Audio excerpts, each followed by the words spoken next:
জেলে গিয়েছি, আমরা জানি জেল কি জিনিস। বিনা অপরাধে আমাদেরকে জেলে পুরা হয়েছে। আমরা জানি যারা অপরাধ না করে জেলে যায় তাদের মানসিক অবস্থাটা কেমন হয়। যেহেতু আমরা নিজেই মজলুম হয়েছি, আমরা মজলুম বানাতে চাই না। আমরা কি চাই?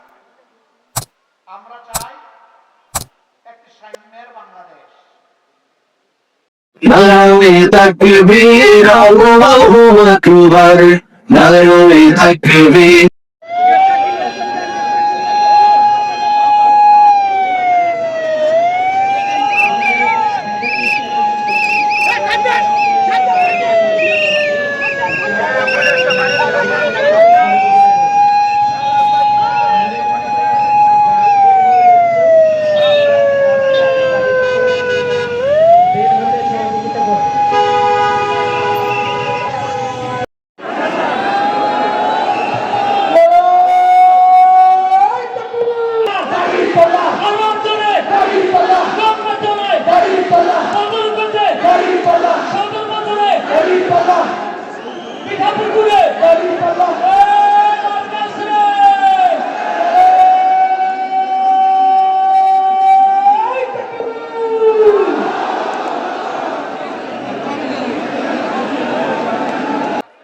আসসালামু আলাইকুম ওয়া রাহমাতুল্লাহ। প্রিয় রংপুরবাসী, আপনারা কেমন আছেন? আলহামদুলিল্লাহ রাব্বিল আলামিন, ওয়াসসালাতু ওয়াসসালামু আলা রাসূলিহিল কারীম ওয়া আলা আলিহি ওয়া সাহবিহি ওয়া আহলি বাইতি আজমাইন। 10 দলীয় নির্বাচনী ঐক্যবদ্ধ বাংলাদেশের স্লোগান নিয়ে, চলো একসাথে গড়ি বাংলাদেশের স্লোগান নিয়ে আসন্ন 12 তারিখের নির্বাচন সামনে রেখে আজকের এই জনসভার সম্মানিত সভাপতি, সভামঞ্চে উপস্থিত সম্মানিত জাতীয়, আঞ্চলিক এবং স্থানীয় নেতৃবৃন্দ, প্রিয় রংপুরবাসী, সাংবাদিক বন্ধুগণ, আমরা আপনাদের প্রতি গভীর কৃতজ্ঞতা জ্ঞাপন করছি।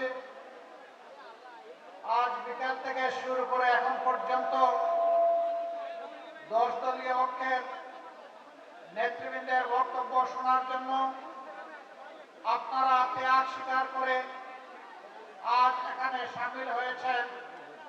এই জন্য আমি আমার এবং এই ঐক্যের পক্ষ থেকে আপনাদের সকলকে আন্তরিক মোবারকবাদ জ্ঞাপন করছি। বাংলাদেশ আমাদের প্রিয় জন্মভূমি। এ দেশটি দুইবার স্বাধীনতার মুখ দেখেছে, কিন্তু দুইবারের স্বাধীনতার পরেও সত্যিকার অর্থে বাংলাদেশের জনগণ স্বাধীনতার সুফল ভোগ করতে পারেনি। বিশেষ করে 72 সালের 10ই জানুয়ারি থেকে শুরু করে 24 সালের 5ই আগস্ট পর্যন্ত বাংলাদেশের মানুষ দফায় দফায় ফ্যাসিবাদী শাসনের জাতাকলে পিষ্ট হয়েছে। কখনো তার চাপ একটু বেশি ছিল, কখনো কম ছিল। সত্যিকার অর্থে একটি স্বাধীন দেশের নাগরিক হিসাবে প্রিয় দেশের জনগণের যে সমস্ত মৌলিক নাগরিক অধিকার নিশ্চিত হওয়ার কথা ছিল তা হয়নি, বরঞ্চ দুর্নীতি আর দুঃশাসন এই জাতিকে পথহারা, একেবারেই সর্বহারা জাতিতে পরিণত করেছে। 15.5 বছর একটানা দেশের মানুষের উপরে যারা শাসনের নামে জগদ্দল পাথর চাপা দিয়ে রেখেছিলেন, তারা আমাদেরকে বলতেন মাঝে মধ্যে যে আমরা বাংলাদেশকে সিঙ্গাপুর আর কানাডা বানাবো।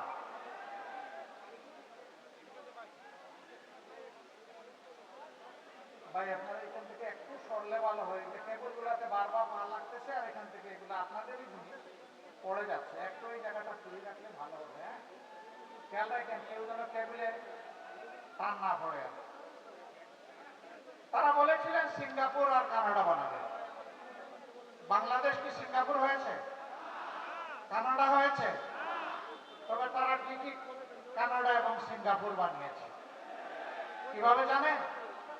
বাংলাদেশের টাকাগুলা লুণ্ঠন করে, ব্যাংকগুলা খালি করে, ডাকাতি করে, দেশের টাকা বিদেশে পাচার করে সিঙ্গাপুরে তারা বড় বড় ব্যবসা বাণিজ্যের আসর করে বসেছে। কানাডার টরেন্টোতে বিশাল একটা জায়গায় শুধু ওই পালিয়ে যাওয়া ওই সমস্ত লুটেরা বাংলাদেশিদের পরিবার বসবাস করে। তারা বাংলাদেশে থাকতো, এখান থেকে অর্থ লুণ্ঠন করে ওখানে পাঠিয়ে দিত। যেহেতু তাদের বেগমরা ওখানে থাকে, সেই কারণে ওইটাকে বলা হয় বেগম পাড়া।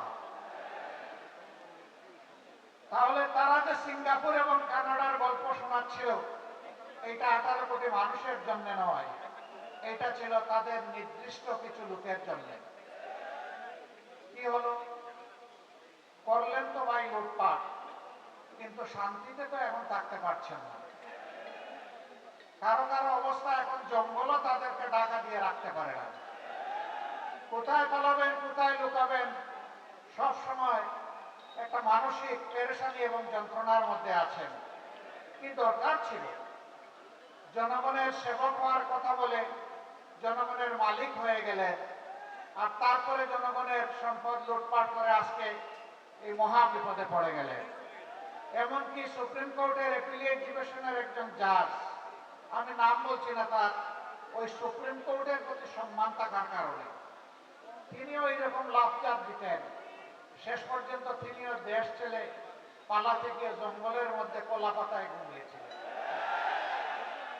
কোন সম্মান আপনারা পাননি, পাবেন না, কারণ আপনারা মানুষকে অপমান করেছেন, আপনারা আলিম উলামা খুন করেছেন, দেশপ্রেমিক নেতৃবৃন্দকে খুন করেছেন, মা বোনদের ইজ্জত লুণ্ঠন করেছেন, দর্শনের সেঞ্চুরি পালন করেছেন। একটা মার্কায় ভোট দেওয়ার কারণে দিনে দুপুরে আপনারা আমাদের একজন মাকে ছিন্ন ভিন্ন করেছেন। আপনাদের হাতে এদেশের মা বোনদের ইজ্জত মোটেই সংরক্ষিত ছিল না, নিরাপদ ছিল না। কিন্তু শাসন ব্যবস্থার কোপে মাথায় একজন নারী বসা ছিলেন, তাকে তারা নাম দিয়েছিল মাদার অফ হিউম্যানিটি। আসলে তিনি মাদার অফ হিউম্যানিটি ছিলেন না, তিনি ছিলেন মাদার অফ ক্রুয়েলটি। সেইটাই তিনি কায়েম করেছিলেন। গেল সেই চাপটা, তাদের তো একটা পরিণতি বাংলাদেশ দেখলো, জনগণ দেখলো। 5 আগস্ট আমাদের গর্বের সন্তানদের বুক চিতিয়ে যুদ্ধ করার ফলে গোটা জাতি তাদের পাশে দাঁড়িয়েছিল বলে আলহামদুলিল্লাহ আল্লাহ তাআলা এই জাতিকে নাজাত দিলেন। আমি আজকের এই মঞ্চে দাঁড়িয়ে 24-এর সকল শহীদকে বিশেষভাবে স্মরণ করছি, অন্তরের অন্তঃস্থল থেকে তাদের প্রতি শ্রদ্ধা জ্ঞাপন করছি। ঈমান নিয়ে দুনিয়া থেকে বিদায় নেওয়া লোকগুলোকে আল্লাহ তাআলা শহীদ হিসাবে কবুল করুন। 2009 সালের 25 এবং 26-এ ফেব্রুয়ারি পিলখানার হত্যাকাণ্ড থেকে শুরু করে 24-এর 5ই আগস্ট পর্যন্ত ফ্যাসিবাদী শাসক গোষ্ঠীর হাতে যারাই নিহত হয়েছেন, আল্লাহ তাদের সকলকে শহীদ হিসাবে কবুল করুন। অসংখ্য মানুষ আহত পঙ্গু হয়েছেন, অসংখ্য মানুষ, লক্ষ লক্ষ মানুষ দফায় দফায় জেলে গিয়েছেন। আর আমাদেরকে তো আমাদের অনেক কিছুই শেষ করে দেওয়া হয়েছিল। নির্বাচন কমিশনে আমাদের নিবন্ধন গায়ের জোরে বেআইনিভাবে বাতিল করা হয়েছিল। ইনসাফের প্রতীক দাড়িপাল্লা কেড়ে নেওয়া হয়েছিল। শেষ পর্যন্ত আমাদেরকে নিষিদ্ধও করা হয়েছিল। আমাদের 11 জন সিনিয়র নেতাকে হত্যা করা হয়েছিল। 1000-এর কাছাকাছি সহকর্মীকে হত্যা করা হয়েছিল। আমাদের অসংখ্য ভাইদেরকে আয়নাঘরের বন্দী বানানো হয়েছিল। আমাদের নেতৃবৃন্দের ঘর বাড়ি বুলডোজার দিয়ে ভেঙে দেওয়া হয়েছিল। এর অনেক কিছুই অনেক দলের সাথে করা হয়নি, যেটা আমাদের সাথে করা হয়েছে। যেন আমরা এই দেশের কেউ নই। আমরা আমাজনের জঙ্গল থেকে বেরিয়ে হঠাৎ করে বাংলাদেশে ঢুকে পড়েছিলাম। এইরকম একটা আচরণ আমাদের সাথে করা হয়েছে। আল্লাহ সাক্ষী, বাংলাদেশের 18 কোটি মানুষ সাক্ষী, বিশ্ববাসী সাক্ষী। তারা তাদের সন্ত্রাসের যাত্রা শুরু করেছিল 2006 সালের 28শে অক্টোবর পল্টন মোড়ে দিনের দুপুরে লগি বৈঠা দিয়ে মানুষ পিটিয়ে পিটিয়ে হত্যা করার মাধ্যমে। মরা লাশের উপর বসে তারা নাচানাচিও করেছিল। এরা কোন প্রজাতির আমরা জানি না। আল্লাহ তাআলা সেই অবস্থা থেকে জাতিকে মুক্তি দিয়েছেন, আলহামদুলিল্লাহ। আমরা আশা করেছিলাম, শুধু আমরা নই, অন্যান্য রাজনৈতিক দল, আলিম উলামা, সমাজের সুশীল, সিভিল সোসাইটির সদস্য, সাংবাদিক বন্ধুগণ, কাউকে ওরা ছেড়ে কথা বলেনি।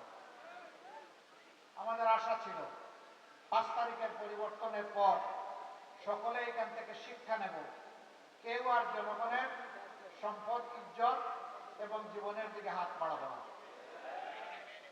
আমাদের আশা কি পূরণ হয়েছে? রংপুরের মানুষ খুবই ভালো, শিক্ষিত এবং ভদ্র, অল্পে তুষ্ট। এই এলাকার মানুষ মোটেই চাঁদাবাজি করে না। এখানেও চাঁদাবাজ আছে? আরে তাইলে যাবো কোথায়? এইরকম একটা এলাকায় চাঁদাবাজ। এখানে বিভিন্ন স্ট্যান্ড দখল হয়, এখানেও হয়। এখানে মামলা বাণিজ্য হয়, এখানেও হয়। আমরা ছিলাম সবচেয়ে বড় মজলুম, আমরা তো এরকম মামলা করলাম না। আমাদের করা মামলায় তো শত শত আসামি নাই। আমরা আমাদের লোকদেরকে বলেছিলাম, অবশ্যই ন্যায় বিচার পাওয়ার অধিকার সকলের আছে, আদালতের আশ্রয় নেওয়ার অধিকার আছে, কিন্তু সাবধান, একটা নিরীহ মানুষকেও আপনার অভিযোগের তালিকায় অন্তর্ভুক্ত করতে পারবেন না। সুনির্দিষ্ট ব্যক্তি ছাড়া যে অপরাধ করেছে কাউকে মামলায় আসামি বানানো যাবে না। আলহামদুলিল্লাহ, আমরা হাজার হাজার মামলা করি নাই। যে কয়টা মামলা করেছি এর মধ্যে 8টা মামলা আছে যেখানে আসামি মাত্র একজন। কারণ ওখানে আমরা দ্বিতীয় কোনো দোষী ব্যক্তি খুঁজে পাইনি, এই জন্য একজনকে আসামি বানিয়েছি। আমরা যাদেরকে আসামি করেছি তাদের কারো কাছ থেকে আমরা চান্দা বাট্টা উঠাই নাই। আমরা বলি নাই, হ্যাঁ তোমার নামটা হয়তো ভুলে ঢুকে গেছে, কিন্তু ঢুকে গেছে, এখন বের করতে গেলে কিছু খাজনা দেওয়া লাগবে। কাউকে বলি নাই। এ বাংলাদেশের মানুষ সাক্ষী। আমরা চাই না যে কোনো একটা নিরীহ নিরপরাধ মানুষ কারো প্রতিহিংসার শিকার হয়ে অথবা লোভ লালসার শিকার হয়ে একদিনের জন্য জেলের ভাত খাক, এটা আমরা চাই না। কারণ 15.5টা বছর আমরা দফায় দফায় জেলে গিয়েছি, আমরা জানি জেল কি জিনিস। বিনা অপরাধে আমাদেরকে জেলে পুরা হয়েছে। আমরা জানি যারা অপরাধ না করে জেলে যায় তাদের মানসিক অবস্থাটা কেমন হয়। যেহেতু আমরা নিজেই মজলুম হয়েছি, আমরা কাউকে মজলুম বানাতে চাই না। আমরা কি চাই? আমরা চাই একটি সাম্যের বাংলাদেশ।